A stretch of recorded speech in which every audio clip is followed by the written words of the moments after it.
আসসালামু আলাইকুম রহমতুল্লাহ।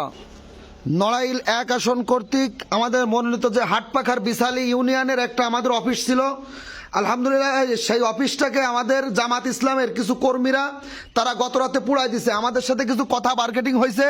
আমরা ভোট চাওয়ার কারণে আমাদেরকে বিভিন্ন রকম হুমকি ধামকি দিয়েছে।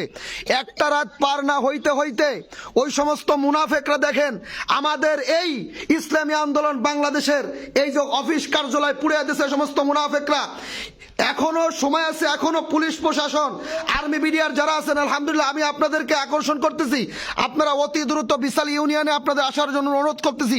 কারণ এসব মুনাফেক আজ ইসলামী আন্দোলন বাংলাদেশকে পুড়াইছে, আগামী দিন আপনাদেরকে পুড়াবে, ঠিক কিনা? অতএব আপনারা দ্রুত আসেন। আজ নির্বাচন হইতে পারল না, তার আগেই যদি ইসলামের একটা কার্যালয় যদি পুড়াই দিতে পারে, আপনার বাড়িতে আগুন দিতে কিন্তু তারা দ্বিধাবোধ করবে না। অতএব পুলিশ প্রশাসন যারা আছেন, যারা নেতাবিন্দু আছেন, তারা সবাই ইনশাল্লাহ আসেন।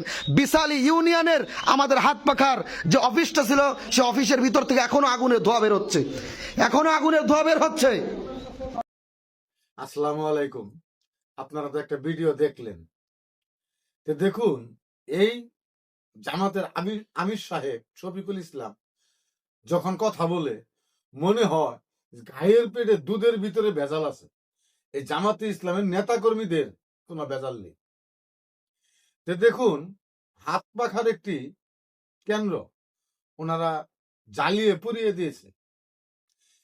এই যে জামাতে ইসলাম বাংলাদেশের বিভিন্ন জায়গায় বিভিন্ন পয়েন্টে বিশৃঙ্খলা সৃষ্টি করতেছে, এই জিনিসগুলা, এই ঘটনাগুলা জামাতে ইসলামের আমির সব কিন্তু দেখে না, অবশ্যই দেখে, কিন্তু ওনারা দেখে না দেখার মতো করে থাকে।